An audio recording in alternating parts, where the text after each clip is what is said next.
El ecosistema de los Andes bolivianos es uno de los ecosistemas más sensibles a los efectos del cambio climático. El aumento de la temperatura está causando un retroceso de los glaciares en una forma acelerada.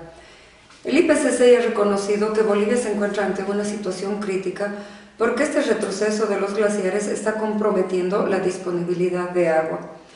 Un ejemplo de ello es lo que ha ocurrido con el glaciar del Chacaltaya, que ha desaparecido a principios del año 2009, a pesar de que la predicción hecha por los científicos había sido que esa desaparición iba a ocurrir recién el 2015. El derretimiento de los glaciares es una cuestión de derechos humanos, ya que ellos proporcionan agua, son una fuente de agua para un gran número de la población boliviana. Los glaciares cumplen una función de regulación de los flujos de agua, ya que ellos almacenan agua en épocas donde se registra mucha lluvia, y en épocas secas van liberando poco a poco el agua de deshielo.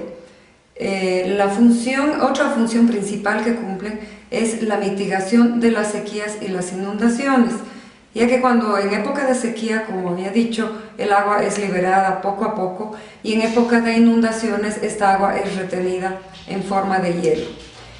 El impacto del cambio climático sobre los glaciares repercute en los derechos humanos, y esto es por la relación estrecha que tienen las comunidades indígenas bolivianas con los glaciares. Alrededor de los glaciares bolivianos habitan cientos de comunidades indígenas, de las cuales en su 90% son comunidades aymaras, que han estado viviendo en la zona muchos años antes de la colonización española. Estas comunidades están estructuradas en un gobierno aymara tradicional, organizadas en aylus. Son comunidades que practican la agricultura de subsistencia usando tecnologías tradicionales. Estas comunidades cultivan diversas variedades de papa, cereales y algunos vegetales. Asimismo, estas comunidades usan pastizales comunes para criar a sus ovejas, crían llamas y ganados que están principalmente destinados a su alimentación, y hay algunos otros que los usan para el trabajo de campo. Los cultivos y los animales están expuestos a condiciones extremas por el desnivel del terreno en la zona, y esto hace que tengan que usar a los bueyes para ayudarse en la agricultura, y usan solamente el trabajo manual para el cultivo. Estos glaciares están ubicados a más de 6.000 metros de altura sobre el nivel del mar. Los científicos han registrado que en los últimos 30 años las temperaturas han ido aumentando en un 0,9%, y estudios científicos también han demostrado que desde el año 1963 estos glaciares han perdido más del 40% de su masa. Menos del 2% de estas poblaciones cuentan con servicios de saneamiento, y al menos un 26% tienen accesos a servicios de agua.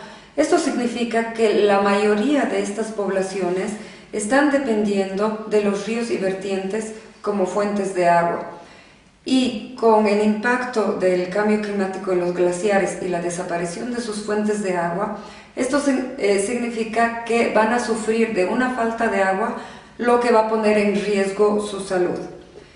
Asimismo, practican la agricultura de subsistencia, donde un 78% de la población vive en extrema pobreza y no tienen otra fuente de subsistencia más que su propia agricultura, y ellos cuentan con lo que producen. No tienen un excedente agrícola que les permita cambiar sus productos con otros productos. Y con la pérdida de agua, el alza de las temperaturas va a exacerbar la viabilidad de la agricultura, amenazando su malnutrición y el hambre en la zona. La cultura aymara tiene una conexión con su entorno. Su organización y su gobierno depende mucho de su ecosistema.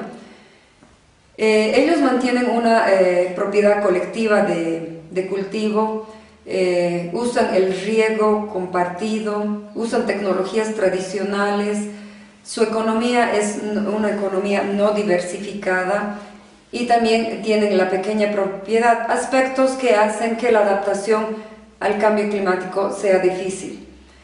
Todos estos impactos están haciendo que las poblaciones vayan migrando poco a poco a centros urbanos, lo que a la larga va a ser una migración global forzada, buscando mejores perspectivas de vida. Todo esto está socavando sus derechos a la tierra como pueblos indígenas, sus derechos a la cultura y sus derechos a la autodeterminación. La desaparición de los recursos hídricos está exacerbando sus riesgos a la salud de estas poblaciones indígenas, está destruyendo sus ecosistemas, su agricultura de subsistencia está en riesgo, se están reduciendo esas tierras fértiles que usan, lo que está socavando sus derechos humanos a la vida, su derecho humano a la salud, su derecho humano a la alimentación y en general está socavado el derecho humano de los pueblos indígenas.